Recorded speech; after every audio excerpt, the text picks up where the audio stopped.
Welcome, everyone. My name is Stephanie Ivick. I'm the Content Marketing Manager here at eLearning Brothers. We have a great session on games planned for you today, but first I'll go over a few housekeeping items. This webinar is being recorded. Everyone will receive a link to the recording via email tomorrow, so you can keep an eye on your inbox for that. If you have questions throughout the webinar, please feel free to put those in the Q&A panel. It's down at the bottom of your toolbar. We'll get to as many as we can throughout the session. If we can't get to yours, we'll do our best to follow up with you offline afterwards. There's also a live chat, so feel free to say hello to other attendees and talk about what Stephen is sharing with us today. Closed captions are enabled. You can turn those on for yourself in the bottom Zoom toolbar under the live transcript button, if you would like those. Joining me today, we have Stephen Bear. He's the Chief Creative Officer of the Game Agency, a division of eLearning Brothers. He has a fantastic presentation for you. So without further ado, Stephen, I will let you take it away. Thank you very much. Really looking forward to talking about this. This is a fun topic. And before I go any further, let me say happy St. Patrick's Day to those who are celebrating, and happy Purim to those who are celebrating, and happy early St. Joseph's Day for those who are going to celebrate on Saturday. Today's topic is all about gamification and how you can apply some of the very things that we learned early in our lives as kids, maybe not quite as early as kindergarten, but certainly the basics of board games and how we can apply them to our corporate training. Now, I will tell you for full disclosure that these three children are not just ones I found off the internet. They are my three children, but from a few years ago. But I was really pleased to see that each one of them has a little bit of green in their picture. So they were celebrating back then St. Patrick's Day. Okay, let's move on. Just a little bit about myself. I am a product of the 1970s. So if you don't know who I am, you can either picture me as you're seeing me on screen right now or as this little boy from back then. But what's really neat is I grew up both with the combination of pen and paper games and digital games, and moved on to eventually have a career as the director of marketing at Atari. And then about 15 years ago, I started the game agency. Today, we have our cornerstone product, which is called the Training Arcade. And a year ago today, we were acquired by eLearning Brothers. So time goes fast, and super excited to certainly talk at any point about the past year as part of this organization and all the great stuff that we're doing together. Okay, today we're going to talk a little bit about game design. We're going to talk about a whole bunch of existing game mechanics that are out there that you can leverage for your training. I'm going to bring you through some very specific examples. Once again, normally I talk about digital games. Today we're going to be talking about board games. So get ready, buckle up. But what is game design? So this definition I think is helpful. Designing systems, mechanics, stories that deliver interesting, fun, challenging, moving, emotional, and memorable moments. And if you take away one thing from this entire really heavy sentence, is designing movable and memorable moments. So what the heck do I mean by memorable moments? We'll get there in a minute, but I want to show you how you actually get to design memorable moments. You need to keep in mind a whole lot of things if you're designing a game from scratch. So what are those things? Rules, themes, storylines, aesthetics, what's it going to look like, the conflict that you're going to try to create, the collaboration between players, competition between players, the strategy that they need to overcome that conflict, maybe what are their goals eventually that they need to achieve to overcome that conflict, what resources do they have available to them, is this a game of chance or skill, how much time do they have, is there some sort of pressure put on them, what type of feedback can you give them along the way, what types of points or currency can you do to reward their behavior? How do you level them up and show them that they are accomplished something along the way? And ultimately, how to reward them. So this is a lot of stuff. It's a lot of stuff. And it's really important really to keep all of this in mind if you're building something from scratch. But today we're going to talk about a bunch of game mechanics that are not from scratch. And I'm going to show you where a lot of these things fall right into existing mechanics. So this is the last slide I'm going to show you about something that's digital, but I wanted to show you about those memorable moments. So I bet you almost everyone here has played Pac-Man.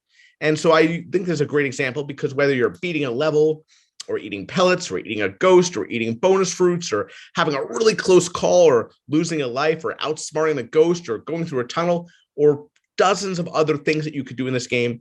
Those are all memorable moments.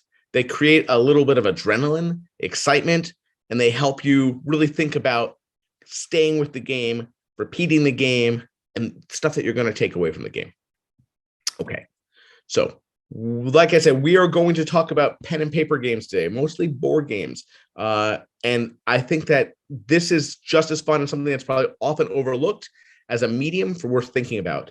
Games that are set up as board games are great for both competition and collaboration. The only thing that they don't deliver that digital games do is certainly a level of analytics that you can garner, but they deliver so much as well.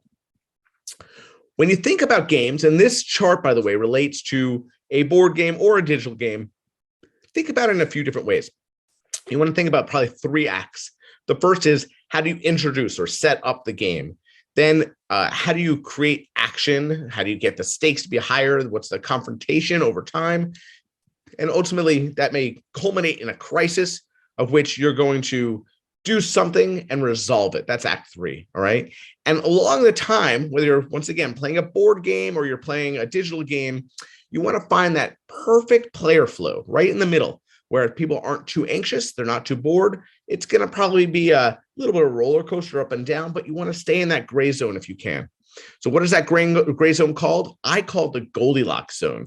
There's all different things that you can do when you're doing a game, right? You can be in a really frustrating zone or a hardcore fun zone, challenging fun zone, the casual fun or mindless fun or boring. But if you can find that balanced fun, that Goldilocks zone, that's perfect. Not too tough, not too easy, just right. Okay. Today, we're going to talk about these 8 game mechanics: Chutes and Ladders, Trivial Pursuit, Scavenger Hunts, Clue, Catan, Life, Risk, and Guess Who. And we're going to talk about them against these different things: growth mindsets, knowledge recall, inquisitive mindset, deductive reasoning, resource management, decision-making, strategic thinking, and information gathering. So let's dig in. If you have any questions along the way, please post them, and either Jen or Stephanie will answer them in the chat, or I'm happy to do so if you'd like. Okay. Let's start with growth mindset. Okay, so I like this because this is probably like the most simplistic of all the games we're going to talk about, but it's actually really important lessons that you can have here. So Chutes and Ladders, it's filled with important life lessons. What are they? One is about no matter how careful you are about planning, eventually something's going to go wrong. And we all know in this game, right, that it is a game of luck. And so you can make it all the way up to, the 90th, 91st, 92nd square of 100, and then be right back down at number 12 or whatever, right? And that's important to think about. And then, but the cool thing is that sometimes if you play this game, you know that even if you've made a huge setback, ultimately that might be a good thing because you roll the dice next and you're further than you were to begin with because you're climbing up that ladder again. So when you least expect it, great opportunities can happen and they can present themselves, and you got to keep your eyes open for that. And now you might be thinking, okay, that's really kind of broad, but I think there's really good lessons to be learned here on the corporate training side. So here's a good example where Merck Pharmaceutical used this very mechanic, and this was used for employee onboarding, and it was about to talk about the company, and it was to talk about job responsibility. So what they added in here is a whole bunch of cards. Every time you ended up on any square, it's going to give you a card, right? It's going to give you either a positive card or a negative card, and you're going to have to answer questions about it or do something about it, but it's going to make you really understand the company or the job position. Keeps you on your toes, and there's going to be these unpredictable errors reminding you not to be complacent as an employee. And I think that that's really important. It doesn't matter what organization it is. That's a lesson we can all take. So it's a very simple mechanic, but I wanted to use it as an example because I think that we can all apply this to organizations. The next example is Trivial Pursuit. So I imagine most people here have played Trivial Pursuit before, but just as a reminder, you basically have these little round circles, and you need to fill them with 6 pegs. And you get those pegs by going around the board and answering questions from 6 different categories. Each one that you collect is going to get you one step closer to headquarters. And when you do get all 6, you're going to go back to headquarters, and the alternative player or players can choose what questions to ask you. It's their choice at that point. So very simple concept, but what's really neat about this is we've seen many companies apply this very mechanic to a whole bunch of different topics, right? So topics could cover company history or compliance training, customer service, product sales, processes, technical skills, safety, security, so on and so forth. It's really easy to build this game out. And if you have the content, you can use it certainly against a variety of topics. This is just basic knowledge recall, obviously something that we're always all testing against. So why not find some fun mechanics that people know already and apply them accordingly? Okay, that is 2 of the 8 down. The next one is about inquisitive mindsets. So I imagine, once again, we've probably all done scavenger hunts in our day. So scavenger hunts, how do they work?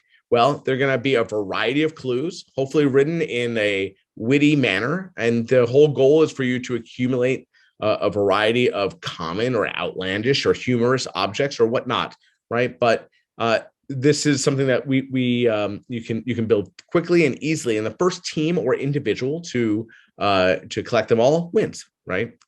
So I love this because I think it's not only great for a variety of topics, but it's great for team bonding. And I've deployed this mechanic dozens of times within our own company at company meetings or retreats. But the neat thing is that it's one going to be about teamwork. It's 2 going to be about a fun, fast-paced, high-energy bonding experience. And you can use a whole bunch of different media forms with it, right? First of all, you can really get witty and fun with the clues. You can make poetry out of it. You can make them really hard to figure out. And then you can use a whole bunch of media, photos, videos, trivia, text responses, so on and so forth. So something to think about. Okay. Next one, deductive reasoning. So the game of Clue, if you're not familiar with it, hopefully you are. You've either played the game, watched the movie, or done both, is great. You need to identify 3 facts about this game, the murderer.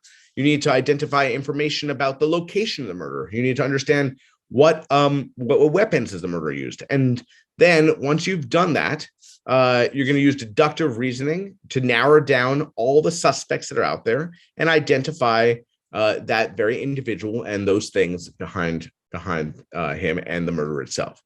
Well, we recently deployed a game just like this for Microsoft, and this was called Who Hacked. This is a game that identified the who, the what, and the why someone hacked in a cloud-based server.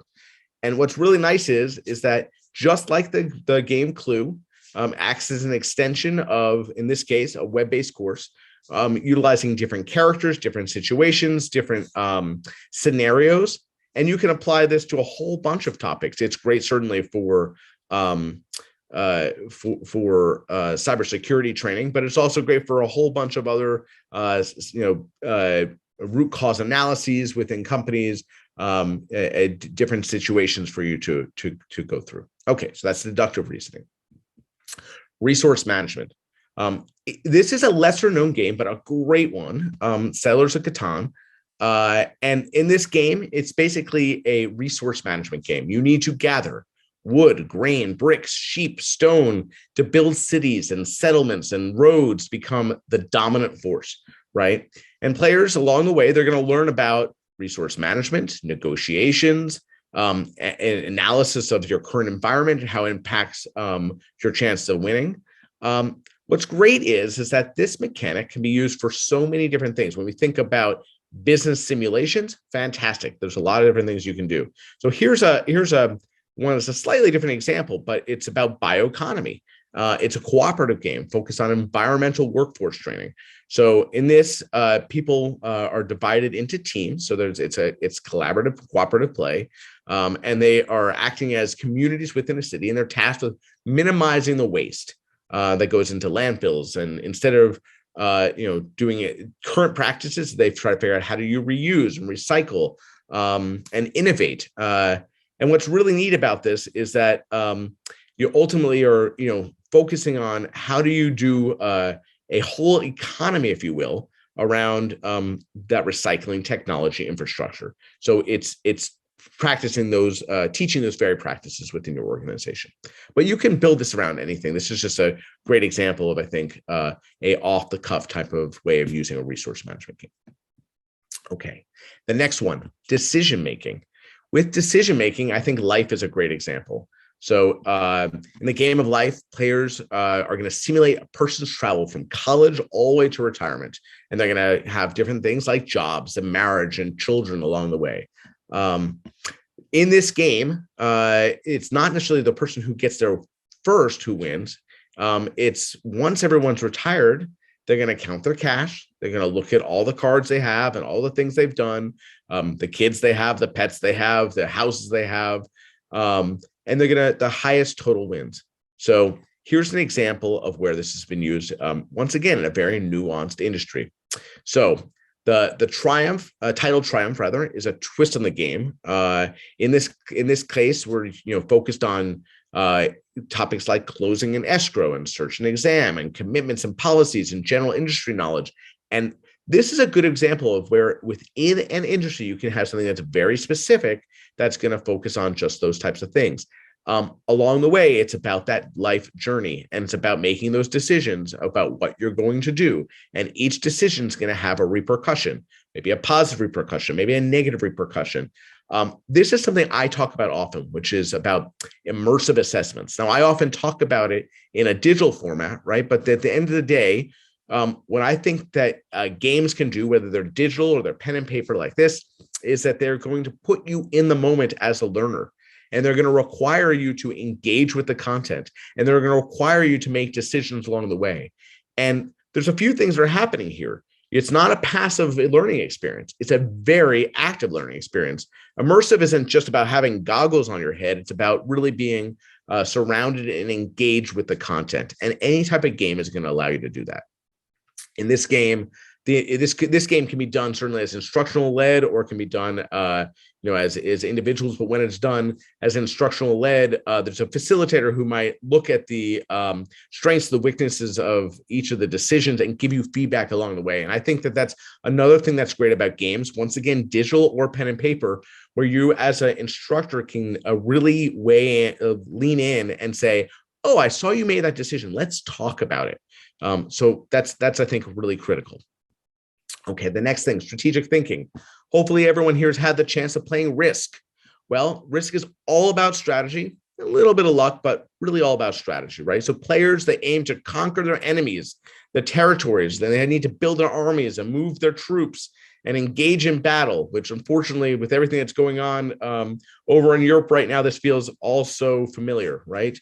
But this is all depending on the roll of the dice. A player will either defeat an enemy or be defeated, right? So this game, it's filled with alliances, betrayal, surprise attacks. It teaches the people that anything goes on the battlefield. And this, I think, is actually quite relevant for our offices, because anything goes in the work environment as well, right? So we need to be ready for different situations. This is a good example of taking that game and doing a twist on it. So Rise Up. It's a cooperative game again. So just once again, I talked about cooperative games earlier, but you either have competitive games where it's every man, woman, or person for themselves, or cooperative games where people are working together because they want to be successful as a team, right? In this game, it's about building people power and creating change. So this game, it weaves through a particular movement, which can either be based on reality, like stopping an oil pipeline, or a fictional one, like fighting a dragon. The system, it's hard at work too. The players, they win by setting up surveillance, making arrests, and causing infights. And so you might want to think about within your organization, what are the things that you're trying to task your team with doing? And maybe it's thinking about competitive landscape and competitive products, and what do you need to do to gain more market share? How do you need to overcome those other products out there, to overcome their messaging. Where can you kind of set up your battle and win? And that's the type of thing that certainly this strategic thinking game does, right? Okay, I believe this is the very last one, which is about information gathering. It's the simplest one, almost as simple as Candyland, or Chutes and Ladders, rather. But with this, guess who? Basically you're sitting there. You need to ask questions, and this is about asking very specific information, descriptive vocabulary, comparisons, similarities, visual identification. You need to be really careful about using your the right words, using your verbal and your visual and your audio skills, and hearing what the other person's saying, because ultimately that's going to help you deduct what the right answer is. So I love this game because you can use it for so many different things. We've used it in the past for company meetings, for big corporate events, bonding events, a new employee onboarding. And it's great for communications, for morale, for motivation, for productivity, really helping you identify individuals, departments, different objectives within an organization. Okay. I'm going to move on to, I think, 2 more slides, and then I'm happy to take as many questions as people have, or show other examples. I think it's important to remember that when we think of our audience, there are many different motivations behind those players, right? So I break them into these 4 groups: achievers, explorers, socializers, fighters. You might want to think about, does my audience, does my learner want to become better at what they're doing? Do they want to master a skill? Are they looking to solve problems or discover new things? Are they, more about socializing, feeling useful to others, or like being recognized by others? Or do they just want to win, or will they win at all costs? And I think that, reality is if we have a group of 30 plus people, just to make it statistically relevant, they're going to fall into all these categories. So you want to make sure that your game or games can really speak to all of those. Okay. The last thing to think about when you're building a game, you need to keep in mind certainly these things. Content. The content is king, but the experience is the emperor. And I say this because ultimately it's about making sure that it's a fun, immersive, memorable experience.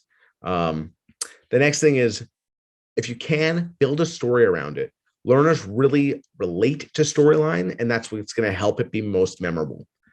Next thing is keeping it short and sweet. Micro is critical. The shorter, the sweeter, because all of us have very small attention spans these days. Leveraging different games and activities will help. Ultimately, people want to get into the content. They want to experience. The more collaborative you can make it, all the better, because the more that people can experience with each other, the more they'll remember it. Now, remember different play styles. We talked about, all those different motivations behind learners, and thinking about the things that are going to be important to them. Celebrate successes along the way, right? At the end of the day, there's going to be hopefully multiple attempts. That's a great thing about games. It's a practice playground where people can fail and they can feel okay about doing so.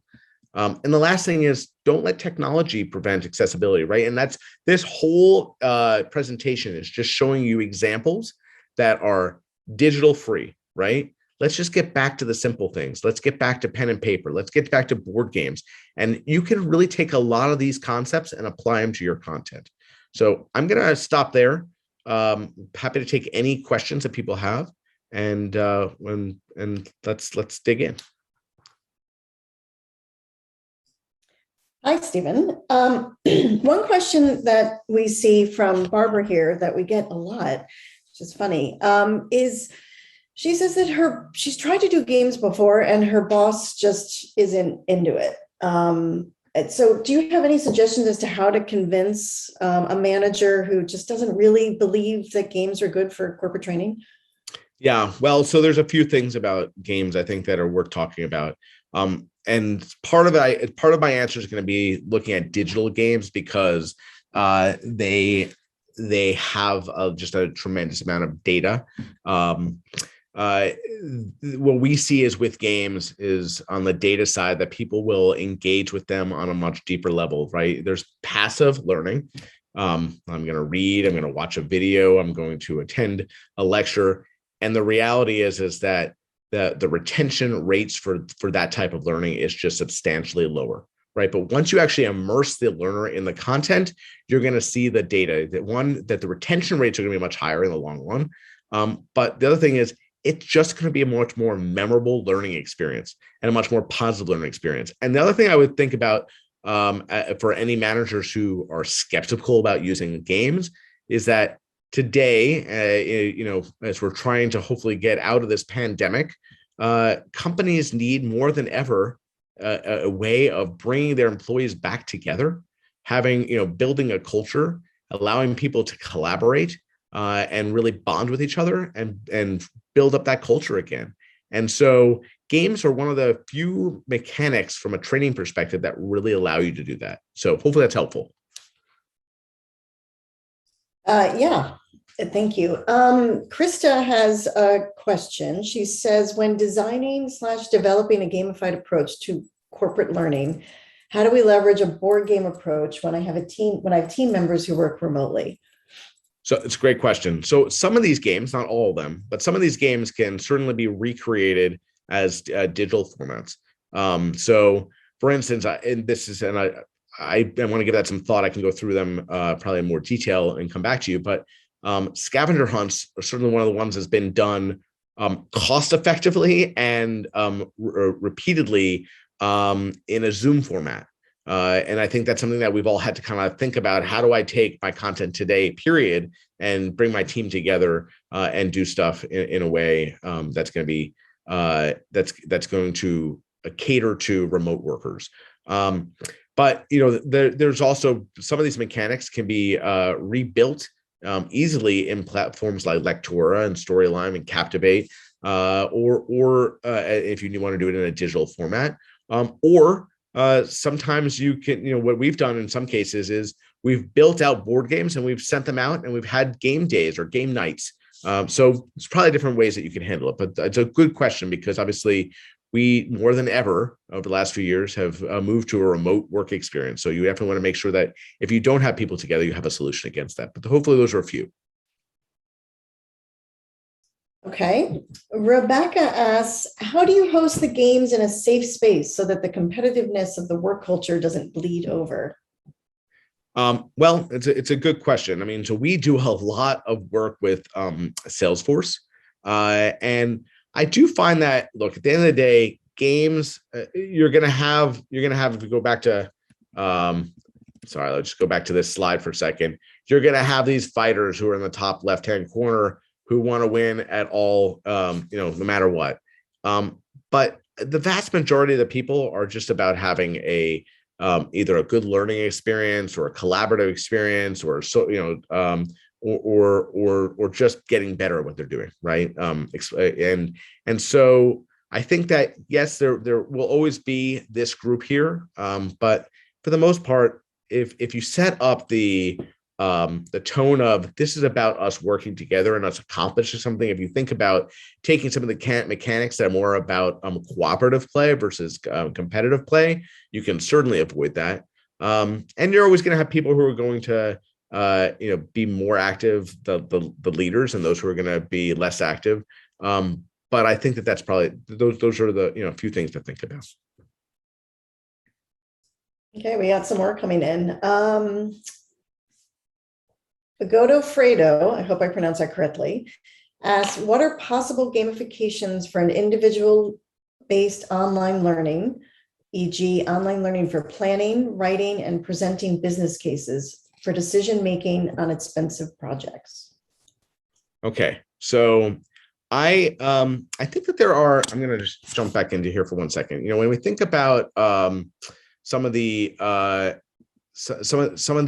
games that we talked about here, I probably would say that of all these, probably something like resource management games, or decision making games. Although life is a little bit light on decision making, as you're talking about, or strategic thinking games are the work. But if you're looking for something potentially that is more turnkey and is digital, you might want to look, if you're not familiar with the Training Arcade, which is one of the eLearning Brothers platforms, you might want to look specifically at a game called Deductive. And a detective is about really doing investigation and reasoning and even root cause analysis and thinking about some of those decisions and what impacts what. So that is one option I think is worth probably looking at from a digital perspective. Okay, thank you. Krista asks, are there certain LMS systems or authoring tools which support gamification as part of their toolbox from your experience? Sure. So there's a few parts to it. In particular, it's worth mentioning that eLearning Brothers also has a learning management system called a Rockstar Learning Platform that integrates really seamlessly with both the Training Arcade games as well as our arcade. And our arcade is worth talking about, although I don't have slides on it here. It's about giving people points and badges and leaderboard status and prizes for everything they're doing, not just the games they're playing, but the content that they're engaging with, the courses they're taking, all the above. It's a gamification platform as it pertains to learning.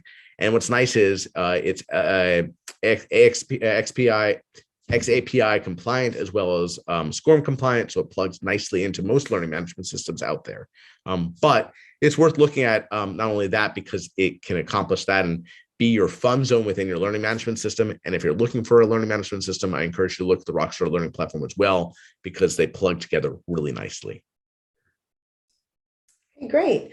Deanna asks, how would you recommend creating an immersive activity when hosting an in-person session and broadcasting the session via Zoom? Do we just plan for the in-person attendees to participate, or is there a way to make it a full immersive experience for all attendees, even those attending virtually?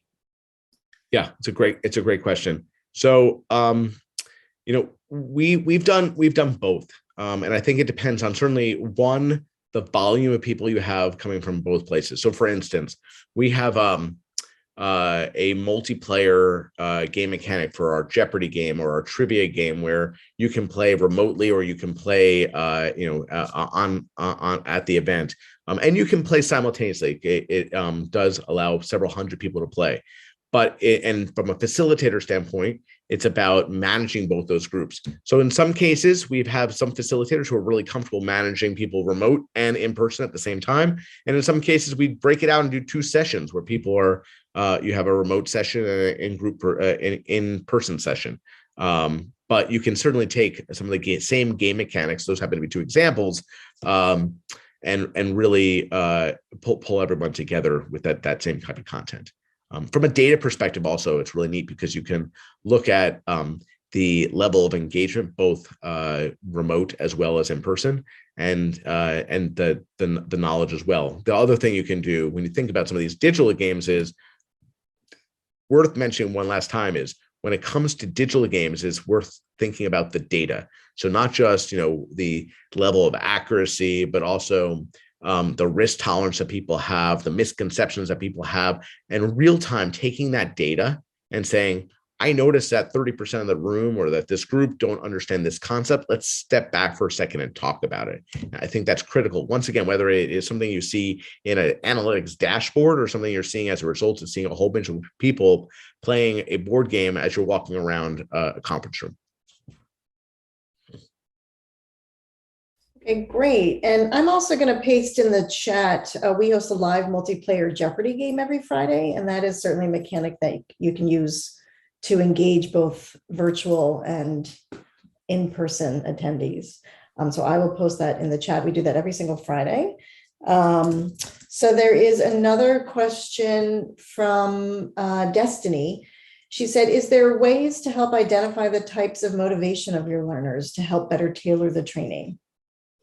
So I think that the reality is, and I go back to this chart, right? At the end of the day, some people, certainly there's intrinsic and extrinsic motivations. There's some people who just are in it for that carrot at the end of the stick, and just want a prize, or there's some people who really just want to feel better about themselves. They want to be more knowledgeable. There's some people who just want to learn. They want to explore. Some people who want to socialize with others.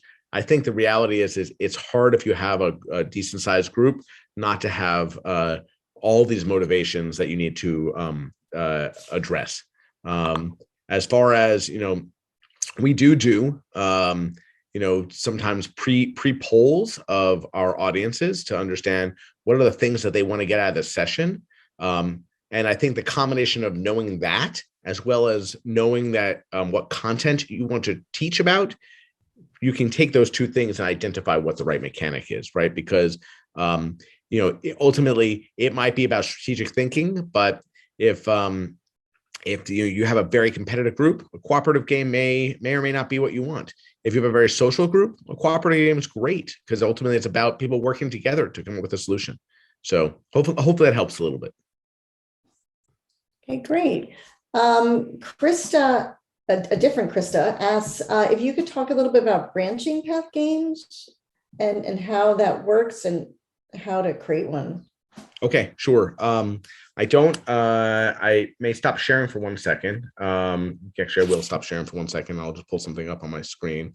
So branching path games really are, they're great for soft skills. So ultimately, when you think about sales training or compliance or customer service training or negotiations or management training, all those games are great for, all those topics rather are great for branching paths. And what I love about, let me just pull one more thing up and then I will share my screen one more time. What I love about branching paths is talk about storylines and really making sure that someone feels like they're immersed into an experience.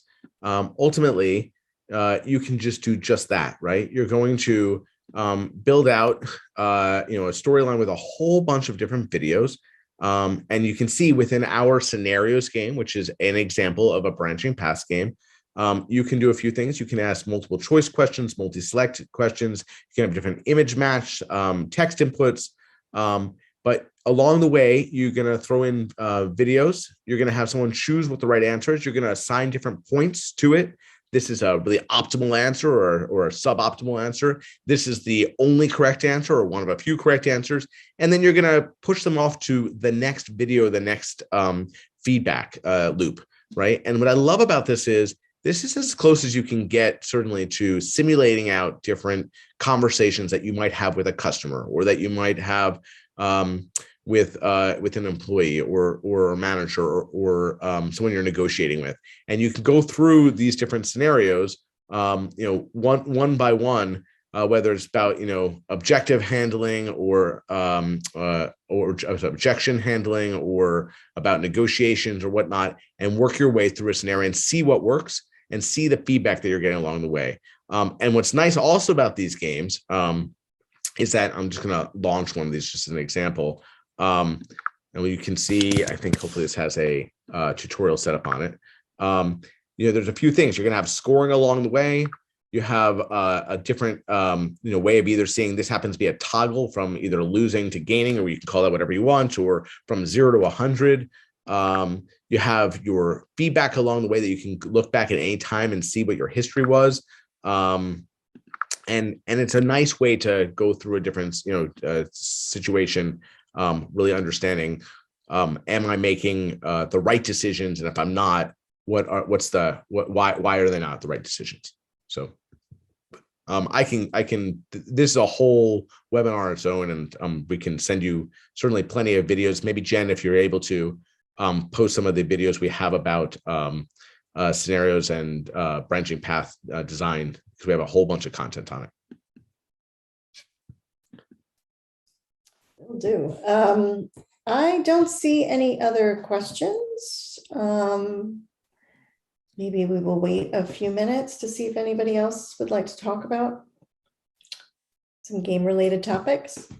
And if not, as I have here, we do over at the game agency a lot of, not only do we have obviously our turnkey games in the form of the training arcade, but we also build out a lot of custom games. and both in the K through 12 space as well as corporate training, and have built at this point probably about 200 plus games over the last 15 years.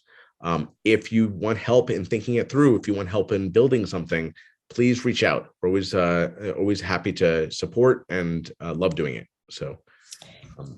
I will also post in the chat a St. Patrick's Day match game that we have, if you want to talk about match for a minute.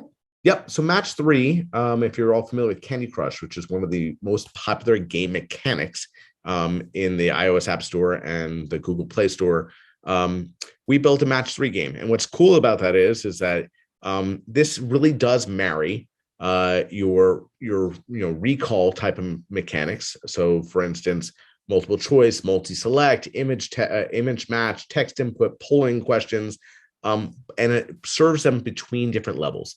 And so you might want to think about, as you're thinking about digital games, how do you maybe have some of those types of questions that you want, but within the environment of a more popular game mechanic like a match 3 game. So I encourage you to play this and check it out. Okay. I think there are no more questions. Well, I appreciate everyone joining today. And certainly, once again, wait, there's one more question. Okay. Are you aware of any games that build analytical thinking to support employees who hold analytics roles? I think that's what she meant. I don't know any games that are specifically about analytics thinking. But